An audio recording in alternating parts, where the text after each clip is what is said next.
मी गेलो होतो एका किल्ल्यावरती आणि तिथं मला भेटला हा 900 वर्ष जुना चोर दरवाजा. बघा व्हिडिओ सांगतो मी तुम्हाला कुठं आहे हा. त्यासाठी सकाळी उठलो मी आणि एसटीमध्ये बसलो. एसटीमध्ये एकटाच होतो. तिथून पुढे गेलो. असा या मस्त सूर्योदय बघत पुढे निघालो. हा गरमागरम चहा घेतला. चहा घेतल्यानंतर पोचलो सातारमध्ये. सातारमध्ये माझा मित्र न्यायला आला होता. त्याला घेतलं सोबत आणि तिथून पुढे गेलो नाश्ता करायला.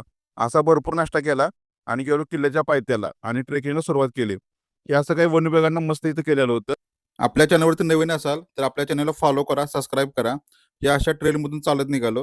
हे सुंदर नजरा अनुभवत पुढे निघालो होतो आणि पुढे गेलो आणि तिथे मला भेटला हा गणेश दरवाजा. या दरवाजाची स्थिती एकदम भक्कम होती.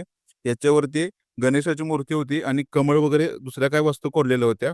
हा गेलो दुसऱ्या दरवाजाजवळ. याची अवस्था अशी एकदम पडझड झालेली होती. गावकऱ्यांनी ते गड संवर्धन केले आणि हा दरवाजा सुस्थितीमध्ये आणला. तिथून पुढे मी गेलो तर तिथे मला भेटला हा चोर दरवाजा. हा मुख्य दरवाजा साईडून एकदम वरतीपर्यंत जात होता. तिथून खाली आलो तर तिथे 900 वर्षापूर्वीचे बांधकाम पण अजून एकदम भक्कम अवस्थेमध्ये उभे होते.